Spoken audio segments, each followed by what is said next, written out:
परमेश्वर के जन थे।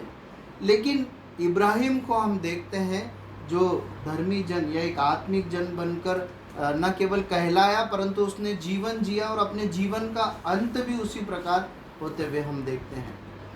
लेकिन लूत को हम देखते हैं जो परमेश्वर का जन होते हुए भी हम उसके जीवन में कई प्रकार की गिरावट को और एक बुरे अंत को उसके और उसके परिवार को देखते हैं। इसलिए हमें इस धोखे में नहीं रहना चाहिए कि यदि मैं परमेश्वर का जन हूँ, आत्मिक हूँ, मसीह विश्वासी हूँ, तो ये जो सर्टिफिकेट है जो मुझे मिला है ये मेरे जीवन में भलाइयों और आशीषों को लाएगा, नहीं। परंतु एक आत्मिक जन, एक विश्वासी मसीह होने के कारण जो समर्पण, जो आज्ञाकारिता, जो भक्ति है, वो हमारे जीवनों को बदलती है या परमेश्वर की आशीषों को या बेहतर परिणामों को हमारे जीवन में लेकर आती है। प्रभु सहायता करे। एक एक करके कुछ अन्य चीज़ों को भी हम देखेंगे। दूसरी बात हम पढ़े गए भागों में सीखते हैं वो ये है कि हमें अपने जीवन में ईश्वरीय दृष्टि या आत्मिक दृष्टि रखना बहुत जरूरी है। हमने उत्पत्ति की पुस्तक 13 अध्याय और उसकी 13 आयत 1 से 13 आयत को पढ़ा। वहाँ पर हम एक बात को देखते हैं कि लूत और इब्राहिम के जो चरवाहे थे उनमें आपस में झगड़ा होने लगा। तो इब्राहिम ने एक उपाय निकाला कि हम थोड़ा दूर दूर बस जाएं। तो हम देखते हैं कि लूत जो है सदोम की ओर अपनी आंखें लगाता है और देखता है कि वो बहुत सुंदर है, बहुत सींचा हुआ है और उसको सब कुछ भौतिक दृष्टि से बहुत अच्छा लगा और उसने वहाँ रहना चुन लिया। लेकिन उसी भाग में हम पढ़ते हैं जो चीज़ लूत की दृष्टि में बहुत सुंदर, बहुत आकर्षित और बहुत भली थी, परमेश्वर की दृष्टि में वो भली नहीं थी। लूत ने भी सदोम को देखा, परमेश्वर ने भी सदोम को देखा। लूत की आंखों में सदोम की कैसा जगह थी? बहुत अच्छी जगह थी। लेकिन परमेश्वर जब देखता है तो क्या बोलता है सदोम के बारे में? क्या बोलता है? हमने पढ़ा उस भाग को। वहाँ के लोग दुष्ट थे। वहाँ के लोग जो है परमेश्वर की दृष्टि में बहुत दुष्ट और अधर्मी थे। देखिए, इसीलिए बहुत जरूरी है कि हम आत्मिक दृष्टि से, ईश्वरीय दृष्टि से अपने जीवन के हर निर्णय को, अपने जीवन के योजनाओं को और जो भी हम करने जा रहे हैं उसको देखें। क्यों? क्योंकि परमेश्वर की दृष्टि से देखने से हम सही निर्णय को ले सकते हैं। परमेश्वर की दृष्टि से, आत्मिक दृष्टि से देखने से जब हम देखते हैं किसी बात को, निर्णय को, कार्य को, तो हम ये देख पाते हैं कि उसमें हमें देखना क्या है। आप समझ रहे हैं? अगर हम परमेश्वर के वचन के प्रकाश में आत्मिक या ईश्वरीय दृष्टि से अपने निर्णय को, योजनाओं, कार्यों को देखेंगे तो हम सही मायने में ये देख पाएंगे कि उसमें हमें देखना क्या है। सदोम में लूत ने केवल क्या देखा? उसने भौतिक आशीष और सारी बातों को देखा, है ना। वो एक बहुत महत्वपूर्ण बात चूक गया कि वहाँ के लोग कैसे होंगे, वहाँ की संस्कृति, माहौल कैसा होगा। परिणाम क्या हुआ? उसके परिवार का नाश हो गया। देखिए, अगर आप परमेश्वर के वचन में पढ़ेंगे ना तो आप पाएंगे विश्वास के वीरों में की गाथा में कि लोगों ने, जो पुराने भक्त हुए हैं, आत्मिक दृष्टि से चीज़ों को देखा और निर्णय लिया। हम मूसा के एक निर्णय के बारे में पढ़ते हैं जिसने फिरौन का राजा होने को, उस भंडार को ठुकरा दिया, है ना। और उसने क्या चुन लिया कि मैं परमेश्वर की प्रजा के साथ जंगल में, मरुभूमि में यात्रा करूँगा। उसने दुख उठाना चुन लिया, सुख को त्याग दिया। किस दृष्टि से देख रहा था? आत्मिक दृष्टि से देख रहा था। वो देख पाया जो परमेश्वर देख रहे थे। क्या हुआ? क्या उस सुख और धन को त्यागने से उसको कुछ नुकसान हुआ? क्या नहीं हुआ। ये बात सही है कि वो सुख और आनंद में उसने वो मरुभूमि की यात्रा पार नहीं मतलब पार की, परंतु परमेश्वर की आशीषों को, परमेश्वर के वरदानों को हम उसके जीवन में देखते हैं। कुछ आयतों को पढ़ेंगे। इफिसियों की पत्री 1 और 8। इफिसियों की पत्री 1 अध्याय 8वीं आयत और प्रकाशित वाक्य 3 का 17-18। प्रकाशित वाक्य 3 का 17-18 पढ़ लीजिए। प्रकाशित वाक्य 3 का 17-18। Revelation chapter 3 verse 17 and 18। Ephesians chapter 1:8। जिसे उसने सारे ज्ञान और समझ सहित हम पर बहुतायत से किया। इफिसियों 1। तू जो कहता है कि मैं धनी हूँ और धनवान हो गया हूँ और मुझे किसी वस्तु की घटी नहीं, और यह नहीं जानता है कि तू अभागा और तुच्छ और कंगाल और अंधा और नंगा है, इसलिए मैं तुझे सम्मति देता हूँ कि आग में ताया हुआ सोना मुझसे मोल ले ले कि धनी हो जाए, और श्वेत वस्त्र ले ले कि पहनकर तुझे अपने नंगेपन की लज्जा न हो, और अपनी आँखों में लगाने के लिए सुरमा ले कि तू देखने लगे। कौन सी कलीसिया से बात कर रहा है परमेश्वर, जानते हैं? लोदीकी के कलीसिया से बात कर रहा है। अब देखिए, लोदीकिया की कलीसिया जब अपने आप को देख रही है तो कैसा देख रही है? मैं बहुत धनी हूँ, है ना, और मुझ में सब अच्छा अच्छा है। लेकिन जब परमेश्वर देख रहा है तो परमेश्वर क्या बता रहा है? तू धनी नहीं परंतु कंगाल है, और तू नंगा है। तू मुझसे सुरमा ले आंखों में लगाने के लिए, और मेरी दृष्टि से देख तू कैसा है। प्रियो, परमेश्वर चाहते हैं कि हम अपने अंदर ईश्वरीय दृष्टि रखें। वो कैसे आएगी? वो परमेश्वर के वचन को पढ़ने से, परमेश्वर के लोगों के साथ बैठकर पढ़ने से, सीखने से, और व्यक्तिगत रीति से परमेश्वर के वचन को पढ़ने से हमारी आत्मिक आंखें खुलने लगती है, हम देखने लगते हैं। जब हम देखने लगते हैं तब हम परमेश्वर की दृष्टि में सही को करने और सही को चुनने लगते हैं। ठीक है, परमेश्वर सहायता करे। हम आगे बढ़ते हैं, अगली बात की ओर आते हैं।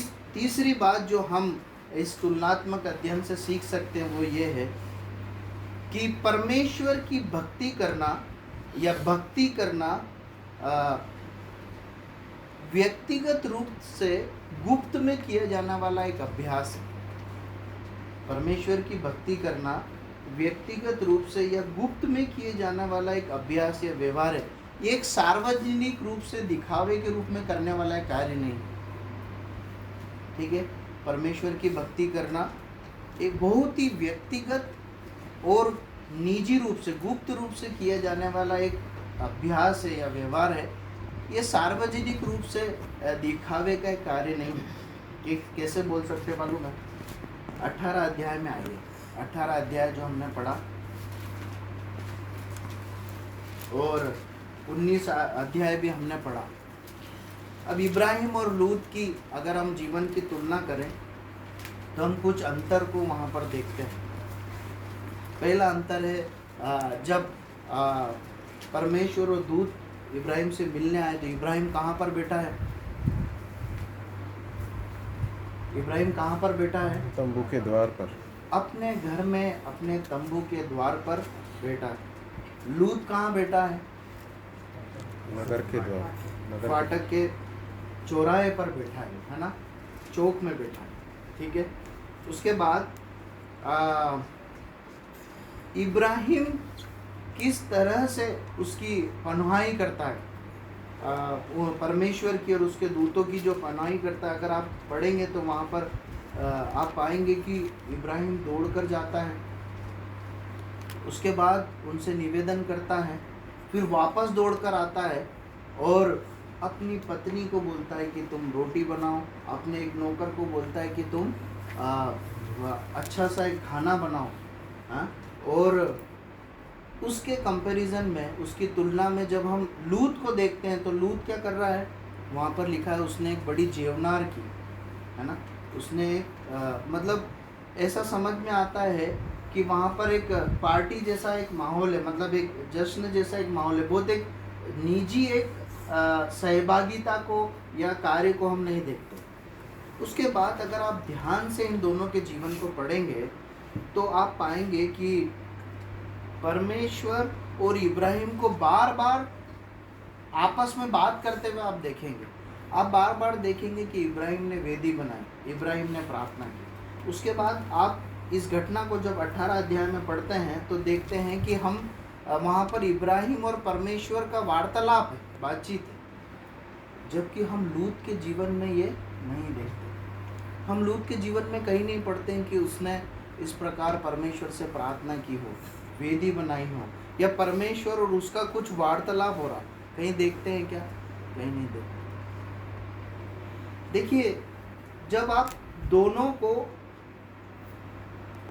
उन दूतों का स्वागत करते हुए या उनसे उनकी मान मनवार करते देखते हैं तो भाषा एक जैसी है ना, और भाव भंगिमाएं भी एक जैसी है। इब्राहिम जैसे जाकर उनको मुंह के बिल गिर के बोलता है, लूत भी वैसे ही बोलता है ना, वैसे ही बोलता है ना।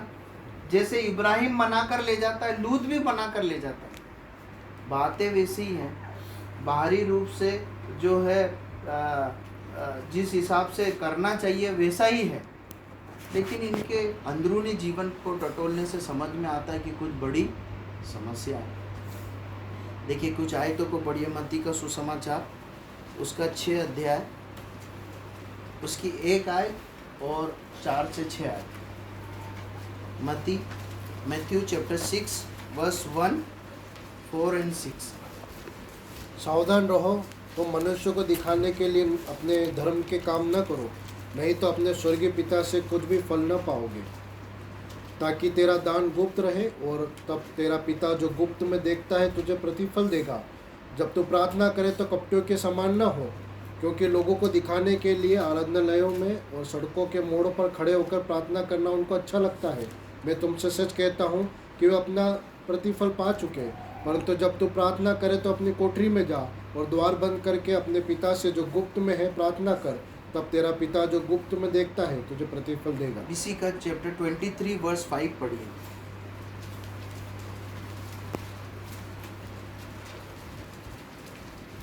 वे अपने सब काम लोगों को दिखाने के लिए करते हैं।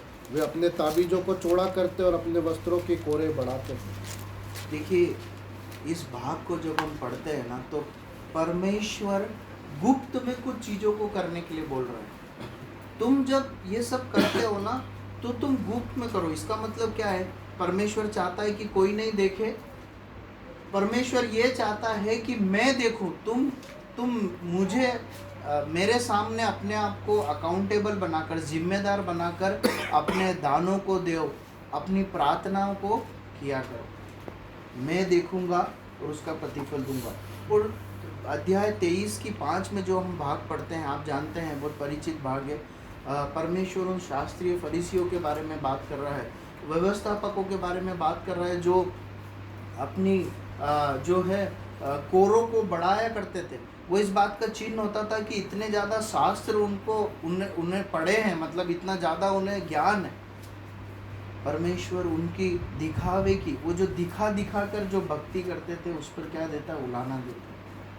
एक बहुत महत्वपूर्ण पाठ हम सीखते हैं कि भक्ति वो नहीं है जो हम सबके सामने अपने धार्मिक क्रियाकलापों को करते हैं ना। भक्ति वो नहीं है जब हम पब्लिकली वचन बांटते हैं, प्रार्थना करते हैं, सभाओं में जाते हैं, अपने आप को कुछ अच्छा दिखाते हैं। परंतु भक्ति और परमेश्वर की सच्ची शिष्यता वो है जब हमें कोई नहीं देख रहा हो, जब मैं अपने विचारों में अकेला हूँ तब मैं कैसा हूँ, जब मैं अकेले में हूँ, मुझे कोई नहीं देख रहा है, तब मेरी बातें, मेरे विचार, मेरे कार्य कैसे हैं, मैं क्या सोचता हूँ, क्या करता हूँ, ये बहुत महत्वपूर्ण है। जब मेरी कलीसिया के लोग मुझे नहीं देख रहे, मैं स्कूल में हूँ, कॉलेज में हूँ, रास्ते में हूँ, मैं अपने नौकरी में हूँ, तब मैं कैसा हूँ, ये है सचमुच में भक्ति। प्रभु सहायता करें हम इब्राहिम के समान बहुत निजी और गुप्त रूप से भक्ति करने वाले बन सकें। आगे बढ़ते हैं। चौथी बात हम इस भाग से सीखते हैं,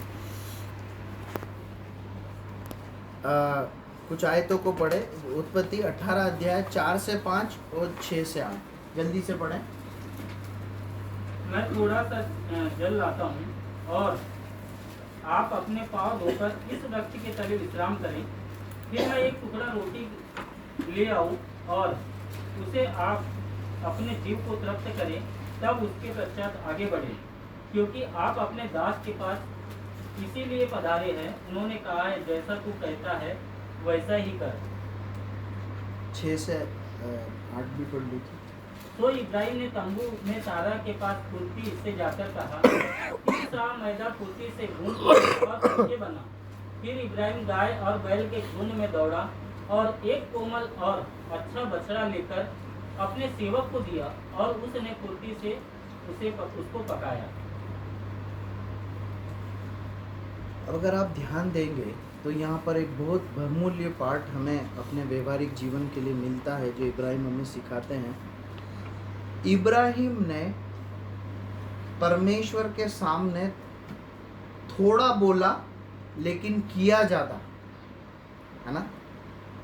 उसने परमेश्वर के लिए या परमेश्वर के सामने कम बोला लेकिन ज़्यादा किया।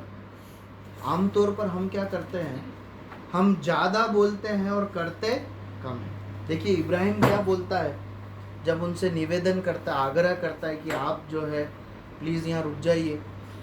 क्या बोलता है, रुकने के लिए वो जब आग्रह कर रहा है, निवेदन कर रहा है, तो उसके पास बोलने के लिए क्या है कि मैं क्यों रुक जाइए, मैं क्या करना चाहता हूँ, मैं थोड़ा सा जल लेके आता हूँ, तो आप पैर धो लो, है ना। और कितनी रोटियाँ लाता हूँ, मैं केवल एक टुकड़ा रोटी लेके आता हूँ ताकि आप अपने जीव को बस थोड़ा तृप्त कर लो, इतना ही मौका मुझे करने के लिए दे दो, है ना। इतना ही बोलता है, लेकिन लेके क्या आता है, लेके क्या आता है, बहुत सारी रोटियाँ, बढ़िया मटन बनाकर लाता है, साथ में मक्खन भी लेके आता है, साथ में दूध भी लेके आता है। बोला कम लेकिन किया जाता है। प्रियों, कई बार हम अपने व्यक्तिगत या पारिवारिक या सार्वजनिक कलीसियाई जीवन में परमेश्वर के लिए बहुत कुछ करने के लिए हम बोल देते हैं, है ना। कई बार हम व्यक्तिगत वार्तालाप पे मैंने अपने जीवन में इस बात को देखा, कई बार ध्यान मनन करते समय, प्रभु से बातचीत करते समय बोल दिया, प्रभु मैं ऐसा करूँगा, मुझे ये समझ में आता है ऐसा करना चाहिए, लेकिन कई बार उससे आधा या कई बार वो हो ही नहीं पाता। कई बार हम बड़ी बड़ी बातें कर लेते हैं लेकिन कार्य हमारे बहुत अधने, अधूरे और छोटे रह जाते हैं। लेकिन यहाँ पर हम इब्राहिम को देखते हैं, वो परमेश्वर से जब बोलता है तो कम बोलता है, मैं कम करूँगा परंतु ज़्यादा कर। हम सुसमाचार में एक भाग को पढ़ते हैं जहाँ पर एक बाप ने अपने दोनों बेटों को बुलाया और बोला कि जाओ खेत में जाके काम करो। तो बड़े वाले ने क्या बोला कि मैं जाता हूँ, बिल्कुल जाता हूँ और करता हूँ, लेकिन नहीं गया। छोटे वाले ने क्या बोला कि मैं तो नहीं जाऊँगा, लेकिन गया। परमेश्वर ने किसको किसको आदर किया, किसकी प्रशंसा की, जिसने किया। देखिए हम जो बोलते हैं ना, वो परमेश्वर के सामने बहुत ज़्यादा मायने नहीं रखता, परंतु जो परमेश्वर के लिए हम करते हैं ना, वही परमेश्वर के सम्मुख मायने रखता है। बातें करना बहुत आसान है, आत्मिक बातें करना बहुत आसान है, लेकिन आत्मिक जीवन जीना ही परिश्रम और चुनौती का काम है। प्रभु सहायता करे। आगे बढ़ते हैं, आगे बढ़ते हैं।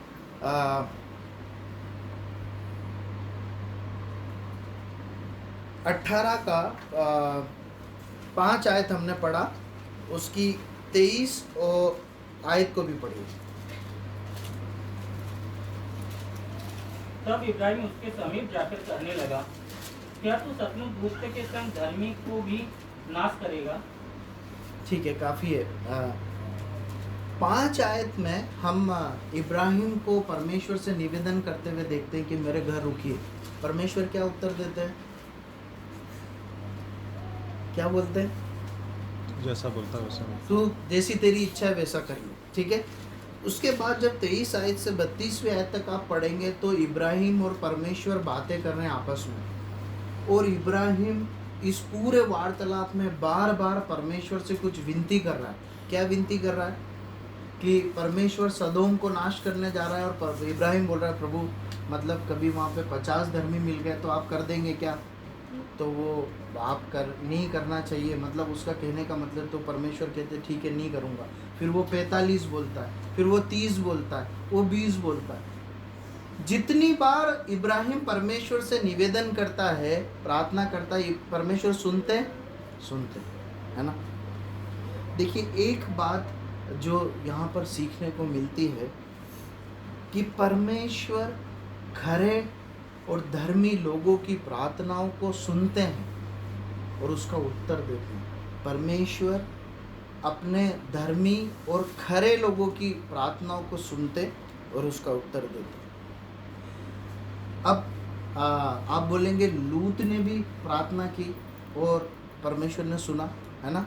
लूत ने भी बोला मेरे घर आओ, और जो है वो उसके घर गए, ठीक है। उसके बाद और भी वार्तालाप हो रहा है स्वर्गदूतों से और वो सुन रहे हैं, है ना।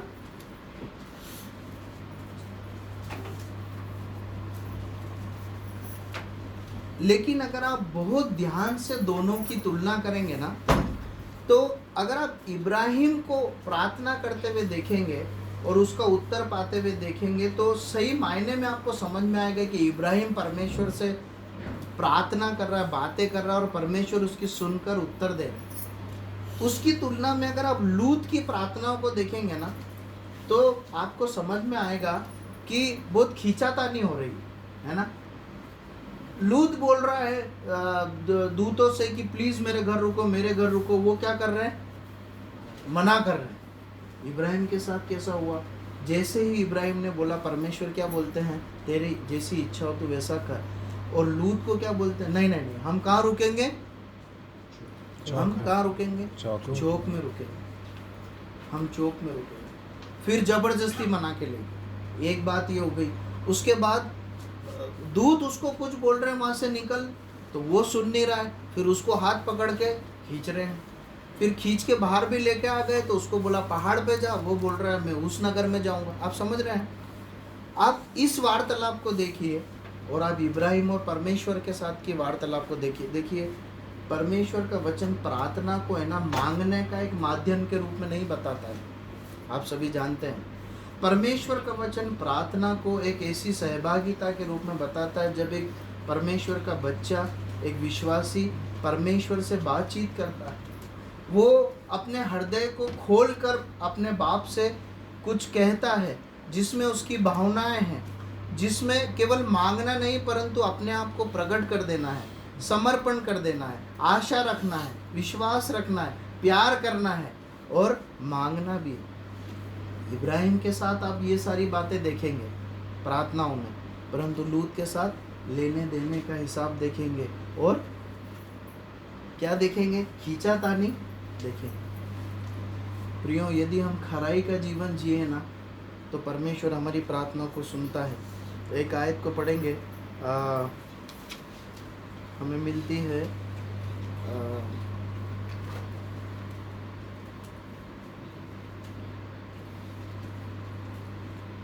माफ़ कीजिए शायद मैं उसे नोट करना भूल गया। भजन संहिता में इस प्रकार लिखा है कि परमेश्वर की आंखें धर्मी की प्रार्थना की ओर लगी रहती है। परमेश्वर की आंखें धर्मियों की प्रार्थना की ओर लगी रहती है, उसकी उनकी दुहाइयों की ओर उसकी कान लगे रहते हैं। इस प्रकार भजन संहिता में लिखा है। प्रभु सहायता करे, प्रभु के सम्मुख धार्मिकता का जीवन जी सके ताकि हमारी प्रार्थनाएं कबूल हो सके। ओके, हम आगे बढ़ते हैं। अगली बात को हम सीखते हैं वो ये है कि जब मैं जो भी जीवन जीता हूँ या जो भी निर्णय लेता हूँ, इसका प्रभाव न केवल मुझ पर परंतु मेरे परिवार पर और मेरी कलीसिया और मेरे नगरवासियों पर भी पड़ता है ना। मैं जो भी निर्णय लेता हूँ उसका प्रभाव न केवल मुझ पर पड़ेगा परंतु मेरे परिवार पर भी पड़ेगा और मेरी कलीसिया पर भी पड़ेगा। कैसे बोल सकते हैं? हम यहाँ पर लूत के निर्णय को देखते हैं। लूत ने एक ऐसा निर्णय लिया जिसने उसके परिवार को पूरी तरीके से तबाह कर दिया। लूत, निर्णय लेने वाला कौन था? लूत था, लेकिन उसकी पत्नी, उसकी बेटियां और उनके आगे का पूरा जो वो उनका पूरा वंश देखते हैं, वो पूरा खराब हो गया। देखिए, एक यहोशू की पुस्तक में आप लिख लीजिए, पढ़िए मत, यहोशू 7 1 आयत और 4 से 5 आयत। वहाँ पर हम आकान के पाप के विषय में पढ़ते हैं। उसके एक गलत निर्णय से जो उसने गुप्त में लिया, किसको सजा भुगतनी पड़ी? न केवल उसके परिवार को परंतु प्रजा को भी भुगतनी पड़ी। परमेश्वर के वचन के प्रकाश में मैं आपको बताना चाहता हूँ कि यदि पाप के साथ समझौता का या परमेश्वर के वचन के विरुद्ध हम कुछ भी जीवन जी रहे हैं, परिवार में मुखिया होकर, परिवार में पत्नी होकर, बच्चे होकर, कलीसिया में एक विश्वासी होकर, ये याद रखिए उसका प्रभाव हमारे अपनों पर ही जरूर आएगा। या तो परिवार पर आएगा या तो कलीसिया पर आएगा। हम आकान के जीवन से और लूत के जीवन से ये महत्वपूर्ण एक चेतावनी को देखते हैं। अगली बात हम सीखते हैं, 7वीं बात। वहाँ पर इस प्रकार हम देखते हैं कि 18 का जब एक आयत हम पढ़ते हैं तो वहाँ पर हम पढ़ते हैं कि इब्राहिम ने देखा, कितने लोग आ रहे हैं? 3 लोग आ रहे हैं, है ना? और 19 का एक पढ़िए।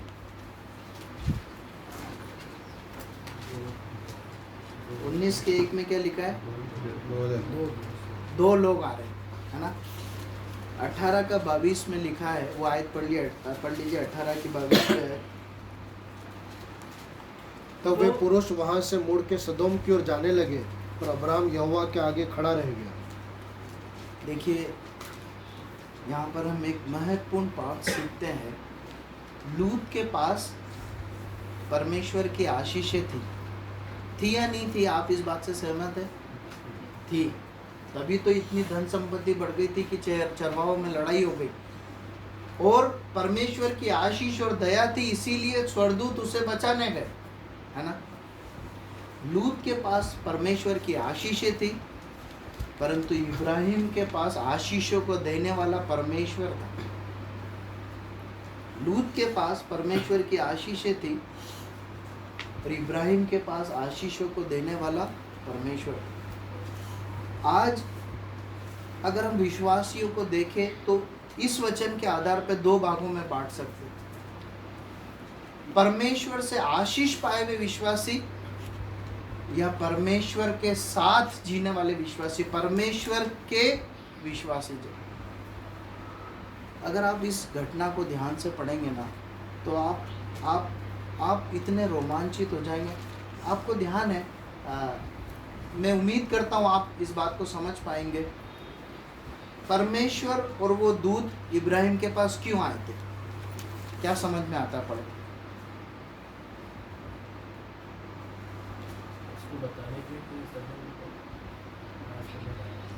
उसको बताने के लिए कि सदोम में ऐसा होने वाला। और कुछ?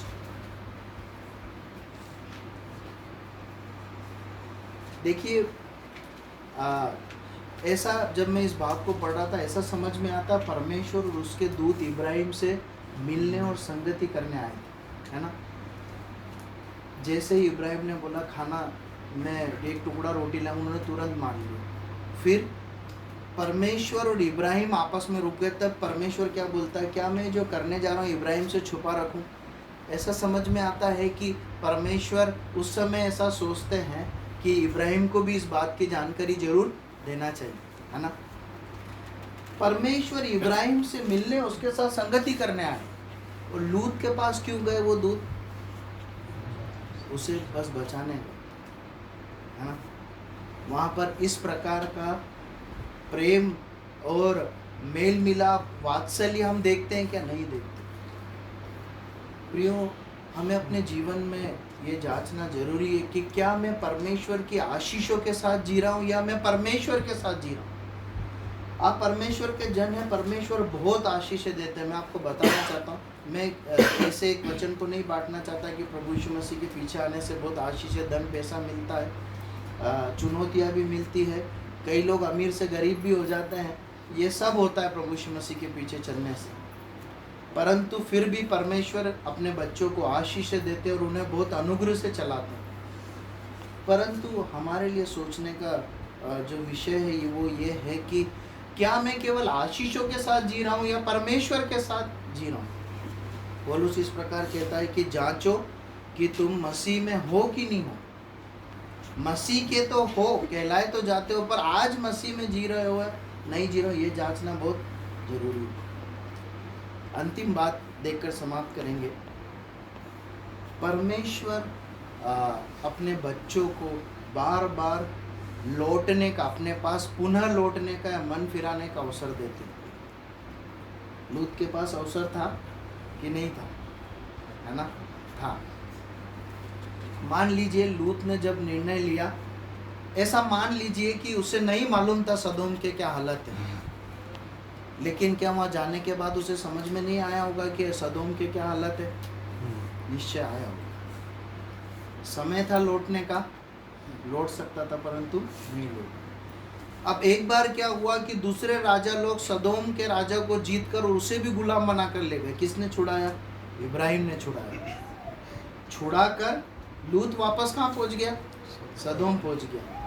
ऐसा सोच सकता था कि इब्राहिम के साथ होता तो मुझे कोई छू नहीं सकता था। अभी चाचा हुए ना, हाँ, चाचा ने अभी छुड़ा लिया है, तो कम से कम अब वापस नहीं जाऊं, चाचा जी माफ़ कर देना, मैं तो आपके साथ ही रहूँगा कुछ भी हो जाए। तो लौट के नहीं आया। जब सदोम का नाश हो गया तब भी उसके पास मौका था, लौट के इब्राहिम के पास नहीं जा सकता था क्या? जा सकता था। मैं ऐसा सोचता हूँ कि जा सकता, परंतु गया क्या? नहीं गया।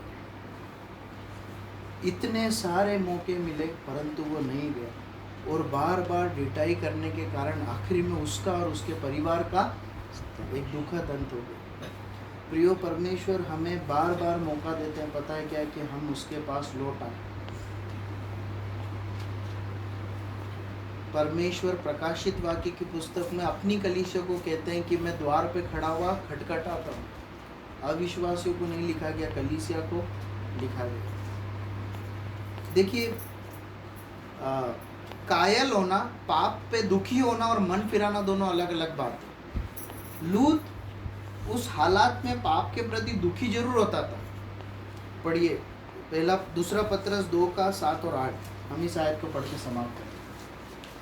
दूसरा पत्रस 2 अध्याय 7 और 8। और धर्मी लूत को, जो अधर्मियों के अशुद्ध चाल चलन से बहुत दुखी था, छुटकारा दिया, क्योंकि वह धर्मी उनके बीच में रहते हुए उनके अधर्म के कामों को देख देख कर और सुन सुन कर हर दिन अपने सच्चे मन को पीड़ित करता था। देखिए, उसके मन से वो पीड़ित तो होता था, लेकिन उसने मन नहीं फिरा।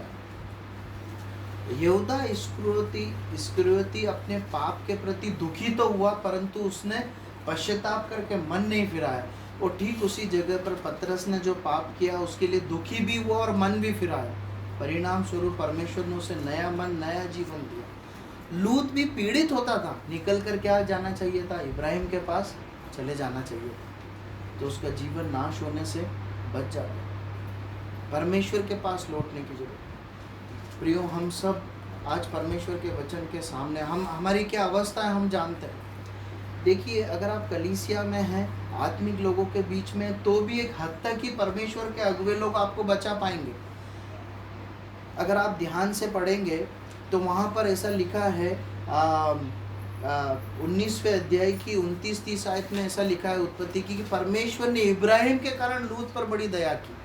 देखिए, एक बार इब्राहिम खुद छुड़ा के ले आया लूत को, एक बार बचा लिया, और यहाँ पर भी हम पढ़ते हैं कि परमेश्वर ने इब्राहिम के कारण दया करके उसको बचा लिया। अगुवे आपको, कलीसिया के भाई बहन आपको कुछ हद तक ही बचा पाएंगे, वो बचाएंगे, जितना हो सकेगा आपकी कोशिश करेंगे कि आपके लिए कुछ कर पाए, लेकिन अंततः आपको मन फिराकर निर्णय लेना। तभी क्या होगा?